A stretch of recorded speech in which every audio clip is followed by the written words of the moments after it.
Hello everyone, and welcome to my Let's Play of Rogue Trader. Rogue Trader is finally in beta. Owlcat has been in alpha testing since, I believe, February, and now we are in the beta stage. So, I would like to make a Let's Play series video, I'm not sure yet, some amount of content about Rogue Trader. Yeah, I am a big fan of Owlcat games ever since they were not Owlcat games, ever since they were Nivel, and I've been playing since Allods 1. If you're not Russian, you probably do not know about this game, because I believe in the US, Allods 1 were localized as Rage of Mages. But yeah, Owlcat is a cool studio, and I would like to support them and play their cool game. So, let's go into new game. I have already looked over character creation to familiarize myself a little bit, so I will go through it somewhat quick. Main story. Take up the mantle of a rogue trader, scion of an ancient dynasty of daring privateers that train over the trade protectorate and explore the fringes of the known galaxy. Darkness looms over the bloodline of von Valanicus as it faces multiple dangers, from a traitor amongst its ranks to the numerous enemies seeking to destroy the most daring and brave agents of humanity. It is up to you to hold the reins of Shattered Protectorate and forge a new path for the Rogue Trader dynasty that finds itself in the vortex of wars, intrigues, calamities, and heresy. The stakes rise as you cross the paths of the most powerful adversaries and rivals that chase their own goals in the darkness of the Coronis expanse. Cool stuff. The document accompanying the beta key said that the game contains content from Acts 1 to 3, and that in the Act 3 the Space Marine will be joining the team. So that is something to look forward to. I will be playing on the normal difficulty, whatever it says. So, character creation. We have 3 presets. Marksman from the Death World, I think? Who knows? An adept who is like a sniper character, and a fighter who is like a melee character.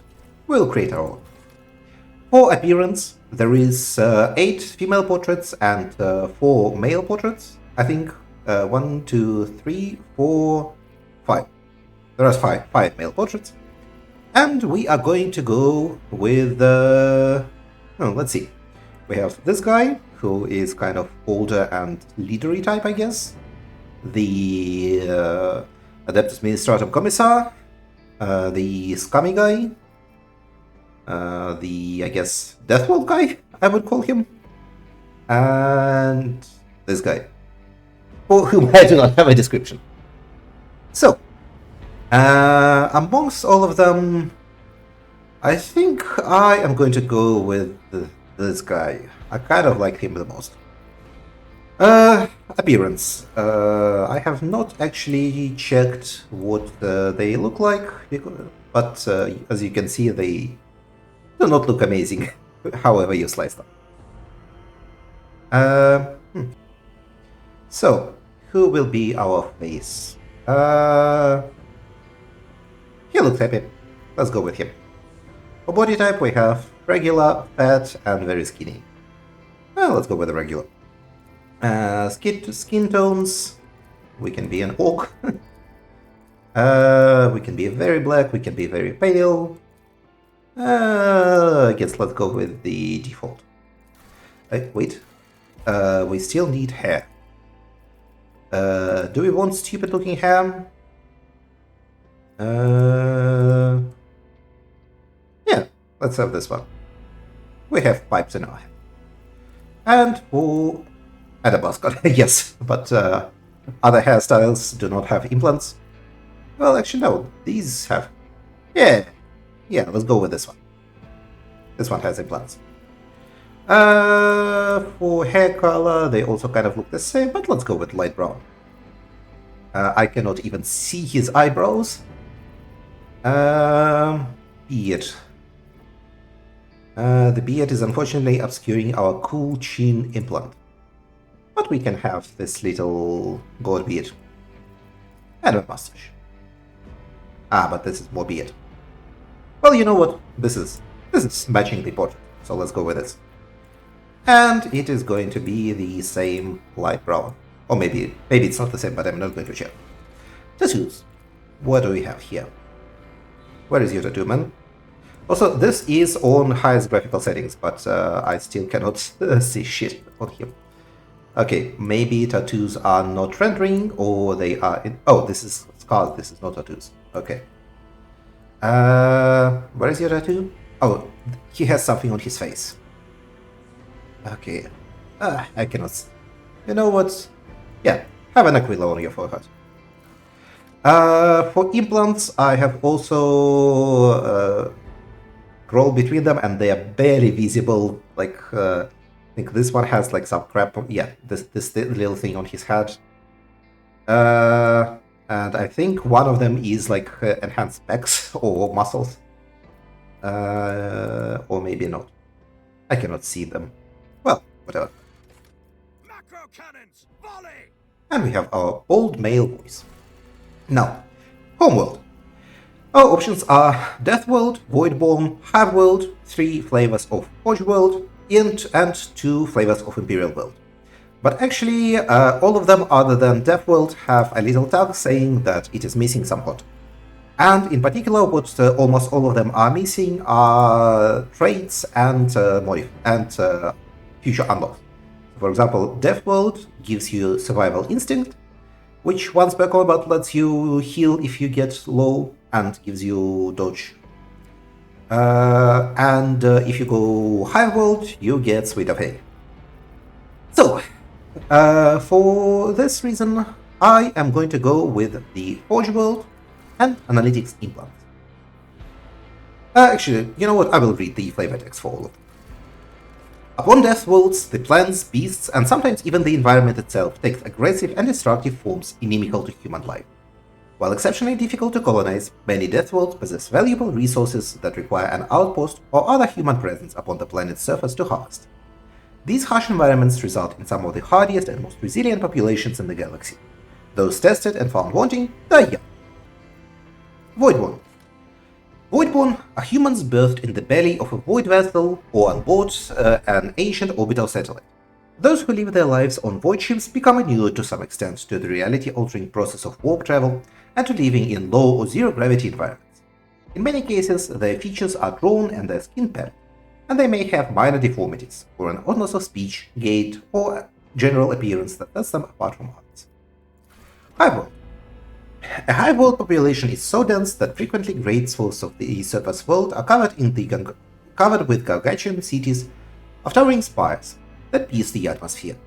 Hive worlds are vital to the welfare of the Imperium and are the beating heart of its economy and war machine.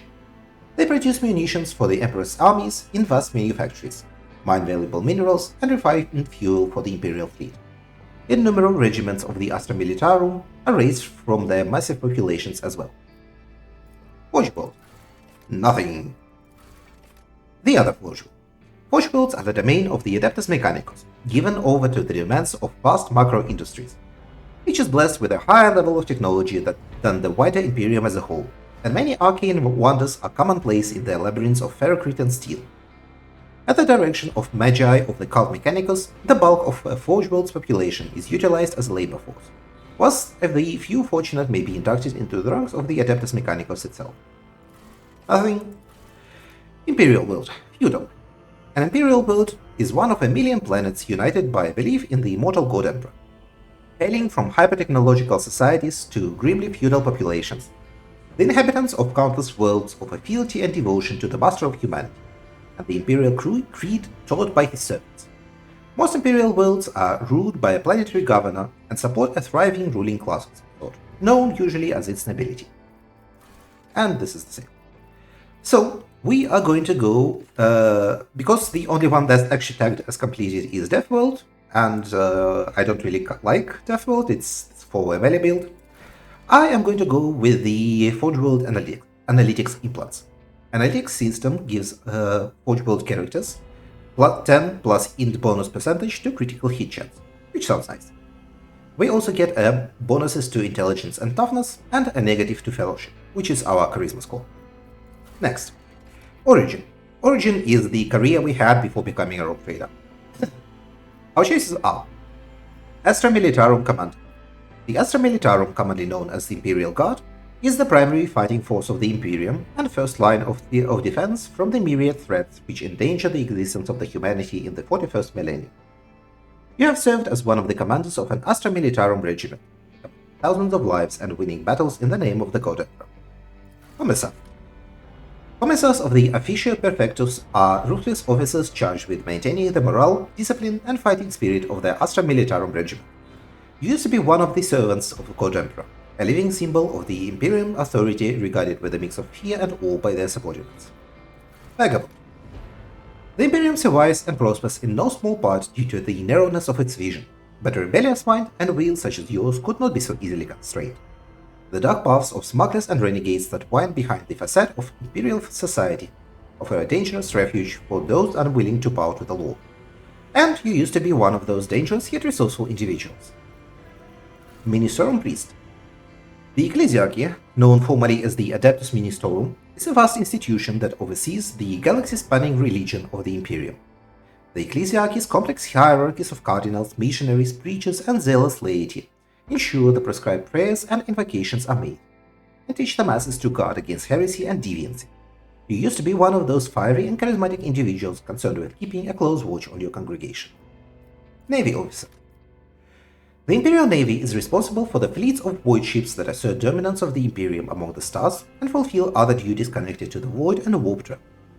You used to be a Navy officer and a commander of a void ship, hardened in numerous battles and famous for resounding victories. And most classes also get some talents and skill and attribute modifiers. Noble, but also a lot of them are tagged as work in progress, so they do not get talents or skills or not. The high nobility of the Imperium are an enormously privileged and powerful elite, a breed apart from the common masses they rule. You grew to adulthood upon a spire of affluence and grandeur that towered high above the common imperial masses. You expected their obedience and lived upon the fruits of their toil, surrendered to your extended family in solemn fealty. Sanctioned Psyker, Biomancer. Biomancers specialize in manipulating biological energy and processes with the power of their minds. They are masters of the flesh, learning to shape and influence the physical forms of themselves, their allies, or their enemies, according to their will. And Diviner. Diviners seek to discern the hidden paths of the galaxy and know the course of events yet to come. These abilities allow diviners to look upon the twisting strands of the immaterium in search of the answers they seek, and sometimes even influence the outcome of fate itself. So, both Psychers are tagged as incomplete, Noble is incomplete, and Vagabond is incomplete. So our choices are Navy Officer, Ministorum Priest, Commissar, or Astra Militarum Command. And I am going to go with the Astra Militarum Commander, for a reason I will explain shortly. My original desire was the Ministorum Priest, but one moment. The Towers for Triumph, Darkest Hour, are both unavailable. So, we have doctrines, which are, I believe, like classes for us. The doctrines are Fighter. Fighters are combatants of exceptional melee prowess, capable of dealing high damage in close quarters combat, and withstand draw. Okay, this is probably a typo. And withstand draw enemies' attention from less defended allies. Focal points are melee, movement, dodge, armor, parry, taunt, receiving attacks. Adept. Adept doctrine allows a person to use intelligence and perception to find and exploit different weaknesses in enemy defense. No defense can withstand an attack from an adept. Focal points, precise single attacks, defense penetration, area of effect debuffs, consistent firing position. And Marksman. Marksman is a master of all ranged weapons, capable of quickly getting to an advantageous position and mercilessly raining fire on enemies. Marksman is well trained in using highly diverse range of arms, but they especially tend to blast their enemies with burst and area of effect weapons. Focal points, movement and range attacks, cover and dodge, burst fire, area of effect attacks. And finally, Leader. Warning! This version only contains limited selection of advancement paths for the leader for the second half of the version content. If you plan on playing this version for 10 plus hours, consider selecting another doctrine. And this is actually the one I wanted to go with originally, before I read the text. Leaders use their willpower and fellowship to improve combat capabilities of their allies, turning them into even greater combatants. Focal points, extra terms, single target buffs, ally saving, momentum. And I believe the tier 2 doctrines are like prestige classes, and you get them when you reach level 10. They are Assassin. Assassins are masters of fighting and executing high-priority targets through any means necessary, capable of finding and exploiting any gaps of enemy defenses. Focal points, high damage, dodge and dodge penetration, both killing hit and run. Vanguard. Vanguard is an unstoppable beacon at the front, capable of enduring incredible amounts of enemy fire, and becoming stronger after that. Focal points, frontline leader, defensive support, temporary wounds, receiving attacks, attack redirection. And Hunter. A Hunter is a methodical killer, leaving a lane of dead bodies in their path. A Hunter chooses new target while the previous one has not even realized it is dead already. Focal points, critical hits, defense reduction, high priority target killing, repositioning. As you know what, since it's focused on critical hits, maybe we'll go into Hunter on level 10. So, I am going to go with Adept. But actually, since I am reading that Adept is also about maybe debuffs, perhaps I will go to the Benistorm Priest after all. This guy gives ballistic skill and perception, which are probably both good for us, but toughness and willpower are also useful attributes. And now we're kind of goofy looking. We no longer have a thumbs up here. Interesting. 1 second, let me check. What do we go? Commissar. Commissar has a thumbs up for a leader. Okay, so I guess some of these get tagged as what is good for them. You know what? Let's go with the Minister Priest after all. My intent for this playthrough is to be the Emperor's Goodest boy, to be as faithful and zealous for the Imperium as we possibly can. Because in my own playthrough, when I'm playing the full version, I will be going full Chaos side. So, our unlocked feature for a Minister Priest is War Hymn. Grants momentum equal to the Minister Priest's willpower bonus times 2. I may go for the Astra Militarum Commander after all. Let me think for a moment. This ability also grants an additional momentum equals to the priest's willpower bonus for each enemy that is either in a 5-cell radius of the priest or was hit by the priest this turn, once per combat. Its benefits for toughness and willpower, law, Imperium, and Medicae. Okay, this is available for upgrade when you level up. You get more willpower, you get more law, Imperium, and you can get Litany of Purification, which debuffs enemies, Litany of Hatred, which buffs your allies' attacks, and Shield of Faith, which gives you armor against demons and war damage. So, while Astra Militarum gives us ballistic skill and perception, and combined arms. The Astra Militarum Commander and all their allies deal an additional 20 plus perception bonus times 2 damage to enemies that are adjacent to the commander or their allies until the end of the commander's turn. All commander's allies also take no damage from friendly fire attacks. Okay, so I guess the idea here is that you have frontliners flanking the enemy, and then you unload into them. So, Astra Militarum or the Ministorum Priest. This will spread me into quite a few stats, I fear. So if I go Adept, our next screen is stats. And these are stats from the Warhammer 40k tabletop.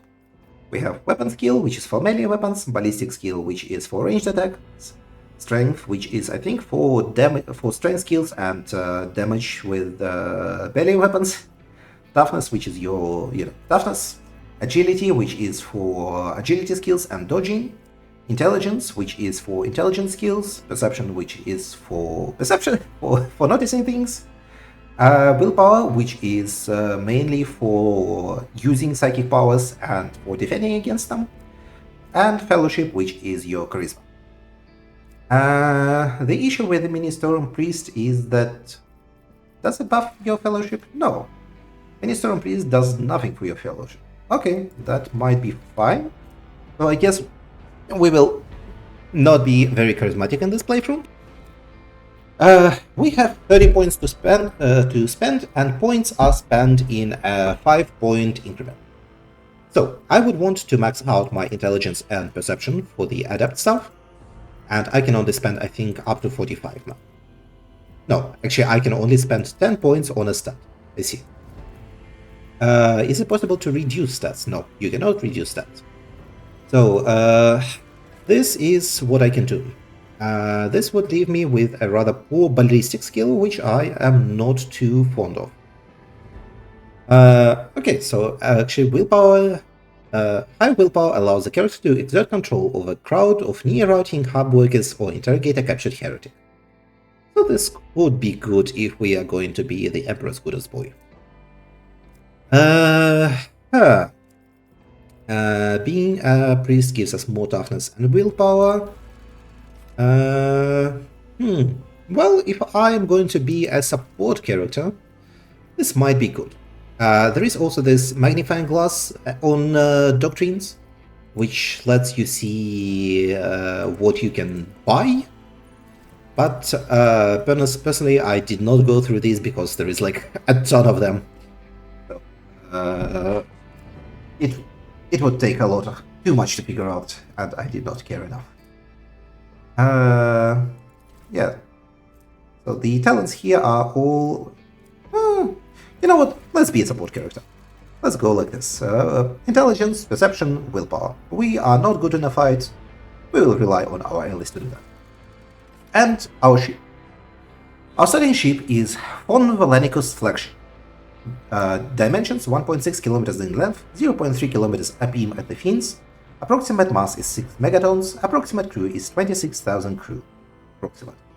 Oh, I see. Dimensions approximate, mass approximate, crew approximate. I was not reading it, that's right. The Von Valenicus flagship is the oldest and mightiest void ship that belonging to the Von Valenicus dynasty. Every system aboard this frigate has been tried and tested in innumerable engagements. Its weapons and turrets deliver hard-hitting volleys with pinpoint accuracy. Its plasma drives are rugged yet reliable in extreme conditions. The flagship's size and maneuverability are perfect for pursuing smaller, faster raiders and for hunting the countless pirates, Xenos, and heretics in the Coronas Expanse. Numerous Von Valenicus rock traders have acknowledged the exceptional performance of this vessel, and with a few minor upgrades, the flagship has continued faithfully to serve the Von Valenicus dynasty. We are going to... there are some random options we can see, like Mercy from Heaven, and Charybdis, and Invictum Erebus, and Haven of the Seekers. But we are going to go with a name from a sci-fi society most similar to the Imperium of Men, which is of course the Culture. And our ship will be named Not Enough Gravitas. Maybe eventually we'll get more gravity. So, this is us. We are allowed to have a name. That's cool. What can be a name? Percy, Organ, Yabets, Nathan. No, these are bad names.